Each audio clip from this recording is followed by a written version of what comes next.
Wilson என்கின்ற பாதிரியாரையும் அவருடைய 2 பிள்ளைகளையும் உயிரோடு வைத்து வண்டியிலேயே கொளுத்திக் கொண்டார்கள். 3 பேரும் எரிந்து சாம்பலானார்கள். அவனை பின்னாளில் அதுல பிரைம் அக்யூஸ்டுக்கு பிஜேபி எம்பி ஆக்கி அழகு பார்த்தான்.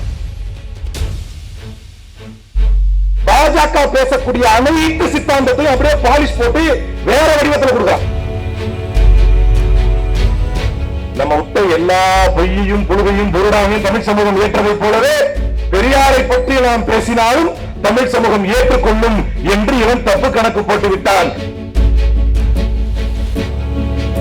ஒரு நாள் ஒரு பத்திரிகையாளர் சந்திப்பு நடக்குது. ஒருத்தர் ஏதோ கேள்வி கேட்டான், வேற ஓடமா. உடனே உன் பேர் என்ன அப்படிங்கிறப்பல அவன் சிராஜோ ஏதோ ஒரு முஸ்லீம் பேரை சொல்றான். நீ அப்படிதான் பேசுவ அப்படிங்கிறான். அதுக்கு என்ன அர்த்தம்? இதற்கு முன்னர் ஒரு வைட் பப்ளிக் அக்செப்டன்ஸ் இருக்கிற எந்த லீடரும் இந்த மாதிரி மத துவேஷத்தை கக்கியதில்லை. ஒவ்வொரு முடிவுக்கும் ஒரு ஆரம்பம் உண்டு, ஒவ்வொரு ஆரம்பத்துக்கும் ஒரு முடிவு உண்டு.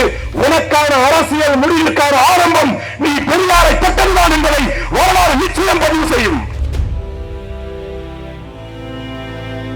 புரட்சியாளர் பழனிபாபா சொல்லி காட்டியதை போல உங்களுடைய அரசியல் பாடம் ஒன்று எடுக்கிறேன். எவன் ஒருவன் பெரியாரையும் அம்பேத்கரையும் ஏற்கிறானோ அவனுடைய அரசியல் கொள்கையை ஏற்றுக்கொள். எவன் ஒருவன் பெரியாரையும் அம்பேத்கரையும் எதிர்க்கிறானோ அவனை நீ அரசியல் எதிரியாக பாவித்துக் கொள்கின்றான். புரட்சியாளர் அம்பேத்கரையும் தந்தை பெரியாரையும் ஏற்காத எந்த மூடரையும் தமிழ் மண் புறக்கணிக்கும். தெய்வ தொழில் இதை செய்யணும் என்று சொன்னபோது தந்தை பெரியாரின் தடி அன்றைக்கு சுழன்று இருக்காவிட்டால் இன்றைக்கு சார்லஸ் வெற்றிவேந்தனோ இளமாறனோ யாரோ படித்துவிட்டு வந்து இங்கு இந்த அளவிற்கு இந்த கல்வியை பெற்றிருக்க முடியாது. குலக்கல்வி திட்டத்திற்கு 3 விழா நடத்தப்பட்டது, அது தடை செய்யப்பட்டது இந்த தமிழ் மண்ணிலே. அதற்கு காரணம் தந்தை பெரியாரின் தடி என்றால் அதை நேரடியாக எதிர்கொள்ள முடியாத ஈரர்கள், அதை நேரடியாக எதிர்கொள்ள முடியாத கோடைகள் இன்றைக்கு இந்த பார்ப்பன கலப்பாவின் பின்னால் ஒளிந்திருக்கிறார்.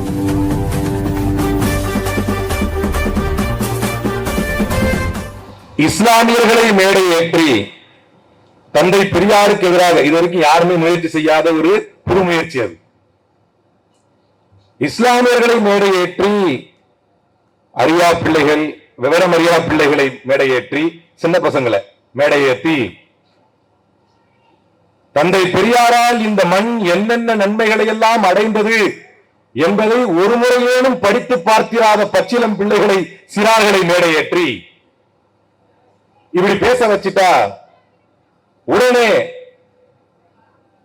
பெரியாரின் பாசறையில் பயின்ற வீரர்கள் எல்லாம் இஸ்லாமிய சமூகத்தை எதிர்த்து விடுவார்கள் என்கின்ற கணக்கு பலிக்காமல் போனதற்கு காரணம், அதற்கும் காரணம் தந்தை பெரியார் பயிற்றுவித்தது இன வெறியை அல்ல, பகுத்தறிவை என்பதை இந்த தமிழ் மண் மீண்டும் ஒரு முறை நிரூபித்தது. அந்த சரி நடக்காம போனதுக்கு காரணம் இதுவே ஒரு கால் இதை எதிர்க்கின்ற இந்த அரைவேக்காடுகள், ஆணைக்கரியர்கள் நினைப்பதை போல என்ன ஒரே வார்த்தை சொல்றான்னா வெறிய பாய்ச்சுறான். அவன் தமிழரா, அவன் தமிழரா, அவன் தமிழரான கேளுன்னு. இதுவே ஆக்சுவலா ஒரு பெனடிசம் கால். அதைத்தான் தந்தை பெரியார் உடைத்தார். சும்மா மொழி இதெல்லாம் பேசிக்கிட்டு இருக்காரு, அப்படி பேசுறதுனால சமத்துவம் கிடைக்குமா, சகோதரத்துவம் கிடைக்குமா? எந்த மொழியிலும் சிறப்பில்லை என்றார். எந்த மொழியாலும் உயர்வு தாழ்வு கிடைத்து விடாது என்றார். எந்த மொழி கற்றால் ஒரு கால் உனக்கு சமத்துவ சமூக நீதி கிடைக்குமா அதை கத்துக்கிறா அப்படின்னார். ஒரு மொழியின் மீது வெறி கொள்ள கூடாது, ஒரு இன வெறி என்று கொண்டுவிடக் கூடாது என்று பகுத்தறிவு பட்டறையின் மூலமாக பகுத்தறிவு பாடங்களை தந்தை பெரியார் நடத்திய காரணத்தினால்தான் தந்தை பெரியாரை இஸ்லாமிய பெயர் கொண்டு சிலர் எதிர்த்தாலும் அந்த எதிர்ப்பை இஸ்லாமியர்களுக்கு எதிராக திருப்பக் கூடாது என்பதை தமிழ் மண் புரிந்து வைத்திருந்தது. அதற்கு காரணமும் தந்தை பெரியார் தான். என்ன செய்தார் தந்தை பெரியார் என்றால், இஸ்லாமிய பெயர் வாங்கிகளை எடுத்து நீங்கள் மேடையேற்றி தந்தை பெரியாரை திட்ட வைத்தாலும் இஸ்லாமிய சமூகத்தை எதிர்வினையோடு தாக்கக்கூடாது என்கின்ற பகுத்தறிவை கொடுத்தாரே, அதைத்தான் செய்தார் தந்தை பெரியார். அதைத்தான் தந்தை பெரியார் செஞ்சார். இங்க எல்லாருக்கும் பிரச்சனையே என்ன அப்படின்னா, எங்கோ மராட்டியத்திலே இருந்து வந்த புரட்சியாளர் அம்பேத்கரின் கொள்கைகள் தமிழ்நாட்டில் அங்கு பூத்தோங்குவதை விட இங்க பேசார். தமிழ் மண்ணில் தான் தந்தை பெரியார், தந்தை புரட்சியாளர் அம்பேத்கரின் மறு உருவத்தை தமிழ் மண்ணிலே பார்த்துக் கொண்டிருக்கிறோம். என்னுடைய எழுச்சி தமிழரின் வடிவிலே நாம் தமிழ் மண்ணிலே பார்த்துக் கொண்டிருக்கிறோம். இவரை மாதிரி ஒரு தலைவர் இந்தியா ஃபுல்லாவே இல்லை. வடநாட்டில் பிறந்தவன் கூட சங்கிகளுக்கு சாமரம் வீசுவதற்கு போயிட்டான். ஒரு காலத்தில் இருந்த ராம்தாஸ் அத்வாலேவோ, இன்னைக்கு இருக்கக்கூடிய பாஸ்வானோ, சிராக் பாஸ்வானுடைய அப்பா தந்தை ராம்விலாஸ் பாஸ்வானோ ஒரு காலத்தில் பேசினார்கள். நேரடியாக அந்த ரசத்தை அவர்கள் மொழியிலிருந்தே புரட்சியாளர் அம்பேத்கரிடமிருந்து பெற்றிருக்கலாம், பெற்றிருந்தாலும் பிரயோஜனம் இல்லை. ஆனால் தமிழ் மண்ணில் புரட்சியாளர் அம்பேத்கர் அவர்களுடைய கொள்கைகளும் கோட்பாடுகளும் இவ்வளவு தூரம் விருட்சியமா வளர்ந்திருக்குதுன்னா, புரட்சியாளர் அம்பேத்கருடைய பாடங்களும் புரட்சியாளர் தந்தை பெரியாருடைய பாடங்களும் பட்டறையும் சீரும் சிறப்பும் வந்திருக்குன்னா, அதற்கு இன்னொரு மிக முக்கியமான காரணம், வடநாடுகளில் கிடைக்காத இஸ்லாமியர்களுக்கு மத்தியிலான அக்செப்டன்ஸ் புரட்சியாளர் அம்பேத்கரையும் தந்தை பெரியாரையும் புரட்சியாளர் பழனிபாபா சொல்லி காட்டியதை போல எங்களுடைய அரசியல் பாடம் ஒன்றை எடுக்கிறேன். எவன் ஒருவன் பெரியாரையும் அம்பேத்கரையும் ஏற்கிறானோ அவனுடைய அரசியல் கொள்கையை ஏற்றுக்கொள். எவன் ஒருவன் பெரியாரையும் அம்பேத்கரையும் எதிர்க்கிறானோ அவனை நீ அரசியல் எதிரியாக பாதித்துக் கொள்கின்றார். ரொம்ப சிம்பிள் பொலிட்டிக்கல் ஸ்ட்ராட்டஜி. அதுக்கு ஒரு விளக்கம் ஒண்ணு கொடுக்கிறானுங்க. எப்பா இந்த டெக்னாலஜி காலத்துல பழனிபாபா பிறக்கல, நாங்க படிச்ச மாதிரி நீங்க யாரடா கேவலப்படுத்துறீங்க, நாங்க படிச்ச மாதிரி பழனிபாபா படிக்கலங்கிறானு. ஒருவேளை உங்களை பெரிய அறிஞர்னு சொல்லிக்கிறீங்களா, இல்ல அவரை குறைபெற்ற அறிஞர்னு சொல்லிக்கிறீங்களா, என்ன பேர் சொல்ல வர்றீங்க? நாங்க தான் இப்பதான் மீளாய்வு பண்றோம். ஒருத்தரையா நாங்க டிஸ்அசோசியேட் பண்ணிட்டு இருக்கிறோம். ராமதாசையும் பெரியார் என்று ஏற்போம், எழுச்சி தமிழரையும் பெரியார் என்று ஏற்போம். எப்படி ஏற்பீங்க அப்படின்னு கேட்டா, அவங்களுடைய கான்ட்ரிபியூஷன் இருக்குல்ல சொசைட்டிக்குன்னு, ஆனா அப்படியே இந்த பெரியாரை ஏத்துட்டு போங்களையா. உங்களுக்கு டிஃபரன்ஸ் ஆஃப் ஒப்பீனியன் இருக்கட்டும், கருத்து வேறுபாடு இருக்கட்டும், அவர் செஞ்ச கொஞ்சம் நல்லதுக்காக ஏத்துட்டு போங்களேன். அப்ப திட்டமிட்டு பெரியாரை எதிர்க்க வேண்டும் என்கின்ற they have been driven agenda wise, ideologically driven, யாரோ சொல்லி கொடுத்து. இதுல ஒரு நல்லது என்ன தெரியுமா? இதுல ஒரு நல்லது என்னன்னா, நீங்க தமிழ்நாட்டில் கொஞ்சம் யோசிச்சு பார்க்கலாம். கொஞ்ச காலத்துக்கு முன்னாலே தந்தை பெரியாரை பற்றி இவ்வளவு வீரியமான ஒரு கருத்துரையாடலாம் இல்லை. அது ஏன் இல்லை என்றால், திமுக ஆளுங்கட்சியா இருக்கும், அதிமுக எதிர்கட்சியா இருக்கும், அதிமுக ஆளுங்கட்சியா இருக்கும், திமுக எதிர்கட்சியா இருக்கும். இப்படிதான் காலம் போய்கிட்டு இருக்கு. இந்த இரண்டு கட்சிகளுக்குமே கொள்கை தலைவர் பெரியார். அரசியல் ரீதியாக யாராவது ஒருவர் பெரியாரை டிசோசியேட் பண்ணியிருந்தா, அதிமுக ஏற்காமல் ஒரு கால் இருந்திருந்தால் எப்படி இருந்திருக்கும் அப்படின்னா, பெரியார் தான் என்று திமுக பேசுவதற்காக ஒரு வாய்ப்பு கிடைச்சிருக்கும். ஒரு கால் திமுக டிசோசியேட் பண்ணியிருந்தா அதிமுக பேசுறதுக்காக வாய்ப்பு கிடைச்சிருக்கும். ரெண்டு பேருமே ஏற்றுக்கொண்ட கொள்கை தலைவர் அப்படிங்கிறதுனால கொஞ்ச காலம் பேசாம இருந்ததுனால இவனுங்க என்ன தப்பா நினைச்சிட்டானுங்கன்னா, நம்ம விட்ட எல்லா பொய்யையும் புழுவையும் பொருடாமையும் தமிழ் சமூகம் ஏற்றதை போலவே பெரியாரை பற்றி நாம் பேசினாலும் தமிழ் சமூகம் ஏற்றுக்கொள்ளும் என்று இவன் தப்பு கணக்கு போட்டு விட்டான். அந்த அடிப்படையில் இவன் பேச போய் இன்றைக்கு பெரியாரை இளம் தலைமுறையினர் புரட்ட ஆரம்பித்திருக்கிறார்கள். எங்களுடைய சட்ட அலுவலகத்திலே இருக்கக்கூடிய அத்தனை ஜூனியரும் எங்களுக்கு ரெஃபர் பண்ணுங்க, எங்களை கைட் பண்ணுங்க, எந்த புத்தகத்தை படிக்க வேண்டும் என்று சொல்லுங்கள், நாங்கள் இன்னும் அதிகம் பெரியாரை தெரிந்து கொள்ள வேண்டும் என்று இளைஞர்களும் மாணவர்களும் எதிர்கால தலைமுறையினரும் ஆசைப்படுவதற்கான ஒரு உந்துதலாக சீமான் இருந்ததற்கு அவருக்கு கோடான கோடி நன்றிகளை இந்த கூட்டத்தின் வாயிலாக சொல்லிக்கொள்ள ஆசைப்படுகிறேன். அதுதான் இன்றைக்கு ஹாட்டா இருக்கக்கூடிய இந்த அரசியல் சபையிலே, அரசியல் சூழலிலே மிகப்பெரிய முக்கியமான ஒரு விஷயமா இருக்கு. இது பெரியாரை பற்றி இளம் தலைமுறையினர் படித்துக் கொள்வதற்கு ஒரு காரணமாக இருந்ததற்கு நன்றி. அதே நேரம் லாஸ்ட் ரஜினி சொல்ற மாதிரி எங்களை நீ தொட்டிருக்க கூடாது அப்படிங்கிற மாதிரி, நீ தந்தை பெரியாரை தொட்டிருக்க கூடாது. உன்னுடைய அரசியல் முடிவில் every beginning has an end, every end has a beginning. Now you are officially marking the beginning of your end. ஒவ்வொரு முடிவுக்கும் ஒரு ஆரம்பம் உண்டு, ஒவ்வொரு ஆரம்பத்துக்கும் ஒரு முடிவு உண்டு. உனக்கான அரசியல் முடிவுக்கான ஆரம்பம் நீ பெரியாரை தொட்டதுதான் என்பதை வரலாறு நிச்சயம் பதிவு செய்யும். ஏன்னா இவ்வளவு நாள் தோண்டி இருக்காத உன்னுடைய அத்தனை முரண்பாடுகளையும் தமிழ் சமூகம், இளம் சமூகம் தோண்டி எடுத்துக் கொண்டிருக்கிறது என்பதை மறந்து விடாது. பெரிய தப்பன்ட்ட வரலாற்றுல மிகப்பெரிய தவறை செய்து விட்டாய்.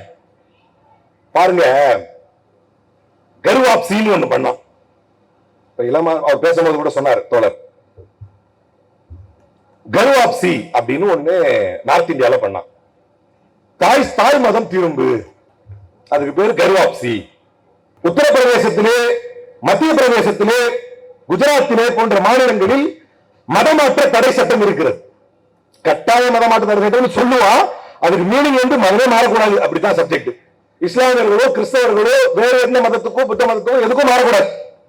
உடனே வந்து மதமாற்ற தடை சட்டம் அப்படின்னு கொண்டு வந்துருவான். கொண்டு வந்துட்டு இதுவே ஒரு முஸ்லீமோ ஒரு கிறிஸ்தவரோ இந்து மதத்துக்கு மாறினால் அது எக்ஸம்ப்டட். காரணம், அதுக்கு பேர் கர்வாப்சி, தாய் மதம் திரும்புதல். அதாவது மதமாற்றமா கிடையாது, அது தாய் மதம் திரும்புதல் அப்படின்னு ஒரு பேர் வைப்பான். இதை வடநாட்டில் பட்டவர்த்தனமாக செய்து கொண்டிருக்கிறான். சமீபத்திலே சத்தீஸ்கர், என்னுடைய நினைவு சரியா இருந்தா, அல்லது ஜார்க்கண்ட், 2 கன்னியாஸ்திரிகளை பிடித்து பஜரங்கர் அமைப்பினர் அவர்களை துன்புறுத்தி வழக்கு என்ஐஏக்கு போய் அதுக்கு யுஏபிஏ போட்டு அவருடைய பாஸ்போர்ட்டை சரண்டர் பண்ண சொல்லி அவர்களுக்கு பெயில் கொடுத்து கடைசியான ஒரு பெரிய இஷ்யூ ஆச்சு இந்தியா முழுக்க. ஏனென்றால் அவருடைய பேட்டர்ன் உங்களுக்கு தெரியும். பெரியாரை எதிர்க்கக்கூடிய இந்த சித்தாந்தவாதிகளுடைய கொள்கை எவ்வளவு மோசமானது என்றால், இன்னைக்கு அதே ஒரிசால இது மாதிரி மத பிரச்சனை வேறு. யாராவது பேசினா ஒரு கிறிஸ்டின் பேசினா அவனை ரைஸ் பேக் கன்வெர்ட் பண்ண வேண்டியது, ஒரு முஸ்லீம் பேசினா அவனை வந்து வாளுக்கு மதம் மாறினவன் அப்படின்னு சொல்ல வேண்டியது. அதை இழிவுபடுத்துற அந்த கான்செப்ட் இருக்கு பாத்தீங்களா, அதை தமிழ்நாட்டில் நேரடியாக மோத முடியல, ஆனா வடநாட்டில் டைரக்டா மோதலாம். கிரஹாம் ஸ்டெயின்ஸ் என்கின்ற ஒரு பாதிரியார், ஒரு கிறிஸ்தவ பாதிரியார் ஒரிசாவிலே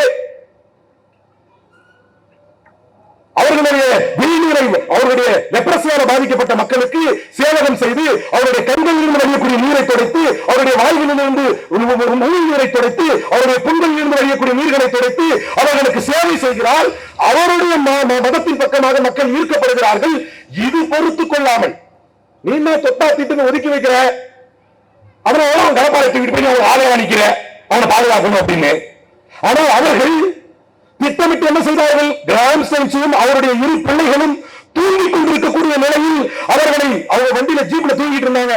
தூங்கிக் கொண்டிருக்கும் நிலையில் கிராம் ஸ்டெயின்ஸ் அவருடைய சித்தாந்தம் அவனுக்கு தப்பா இருந்தா நீ சித்தாந்த ரீதியா எதிர், கொள்கை தப்பா இருந்தா கொள்கை ரீதியா எதிர், உன்னால் முடிந்தால் அவர்களை நேரடியாக சந்தித்து விவாதம் செய்து பார்க்க வேண்டும். அதை விடுத்து தூங்கிக் கொண்டிருந்த கிராம் ஸ்டெயின்ஸ் என்கின்ற பாதிரியாரையும் அவருடைய 2 பிள்ளைகளையும் உயிரோடு வைத்து வண்டியிலேயே கொளுத்தி தள்ளினார்கள். 3 பேரும் எரிந்து சாம்பலானார்கள்.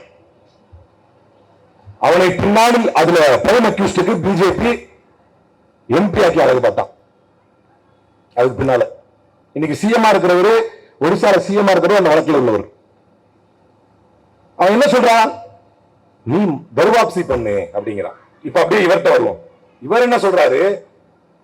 இஸ்லாமிய மதம் இந்த மதமே இல்லையே, இந்த மண்ணுக்கான மதமே இல்லையே, கிறிஸ்தவ மதம் அந்நிய மதம், இஸ்லாமிய மதம் அந்நிய மதம், மரச்செக்குக்கு என்னைக்கு வர மாதிரி திரும்பி வாங்குற இந்த வாதத்துக்கு, இந்த ஸ்டேட்மெண்ட்டுக்கு என்ன அர்த்தம்?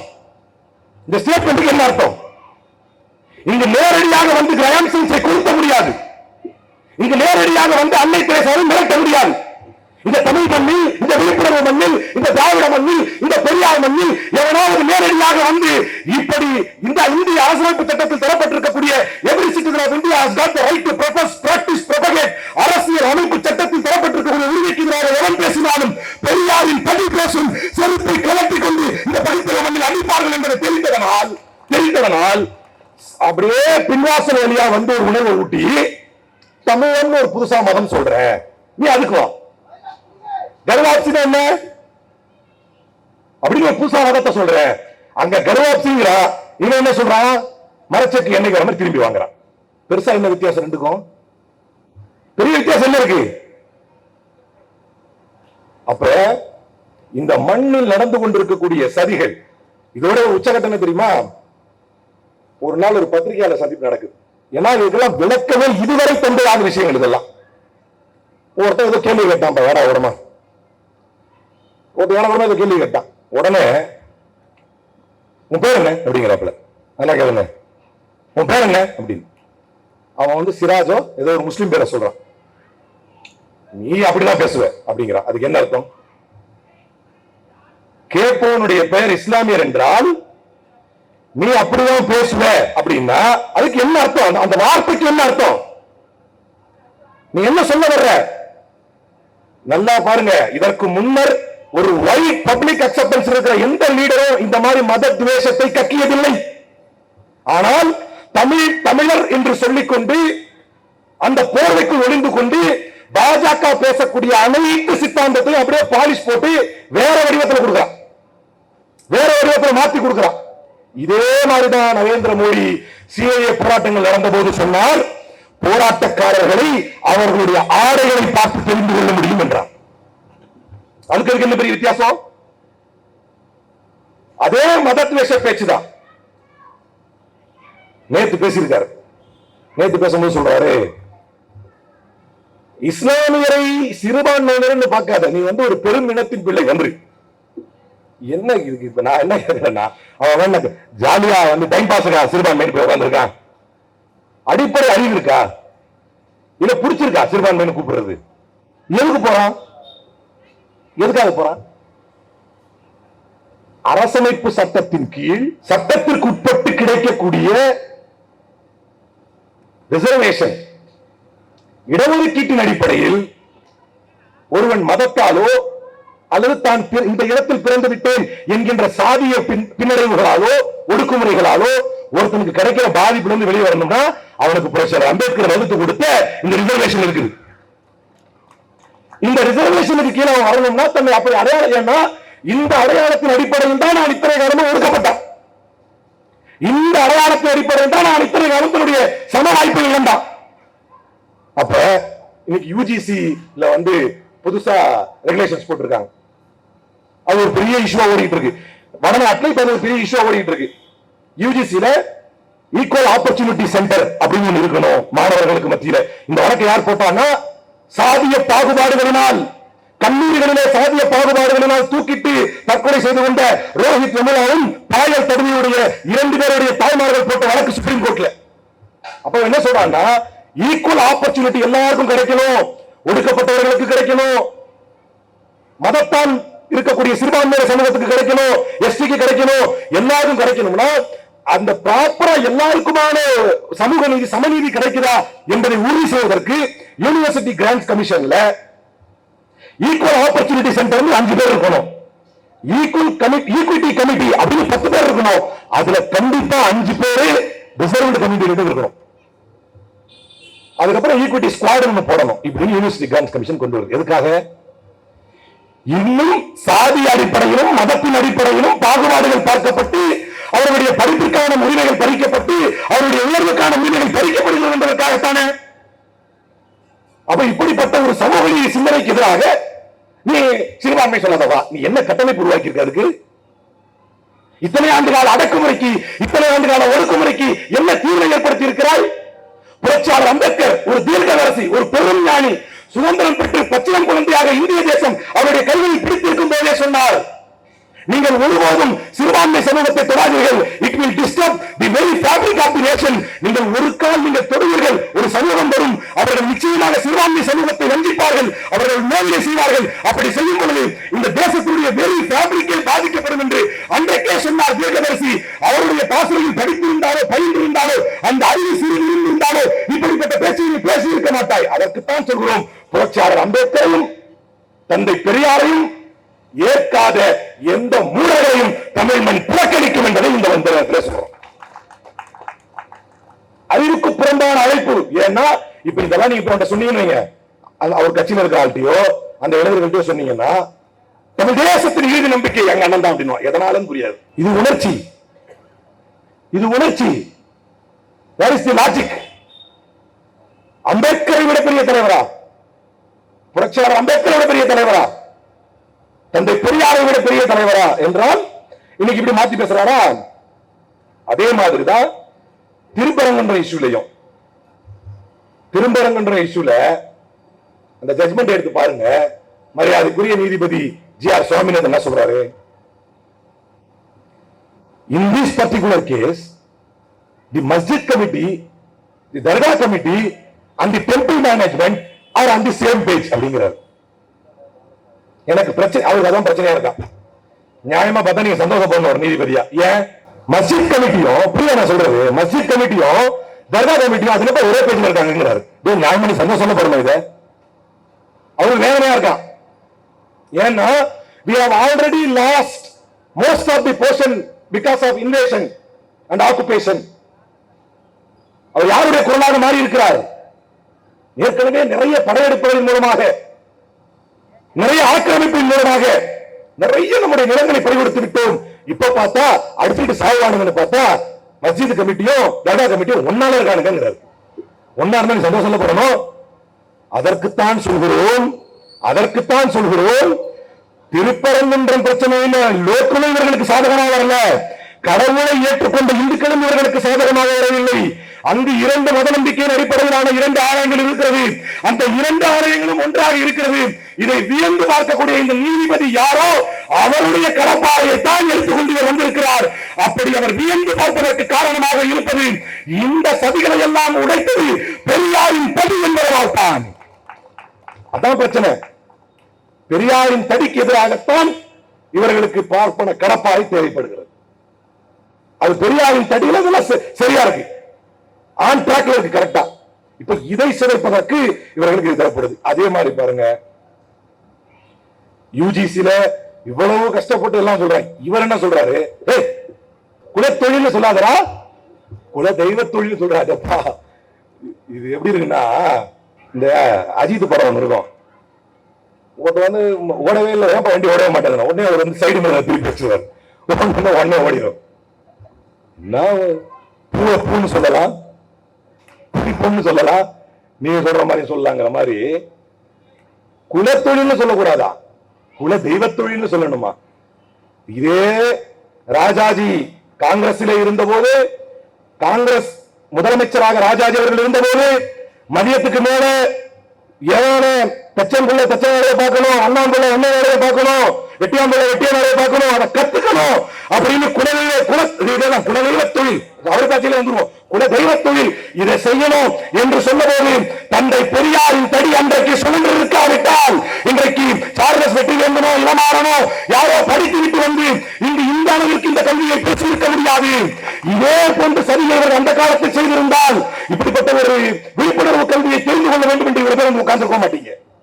அன்னைக்கு சொன்னாங்க, அதை எடுத்து களமாறியதுடைய விளைவு ராஜாஜி ராஜினாமா செய்யப்பட்டார், காமராஜர் வந்தார், குலதெய்வத்தில் அதாவது குலக்கல்வி திட்டத்திற்கு 3 விழா நடத்தப்பட்டது, அது தடை செய்யப்பட்டது இந்த தமிழ் மண்ணிலே.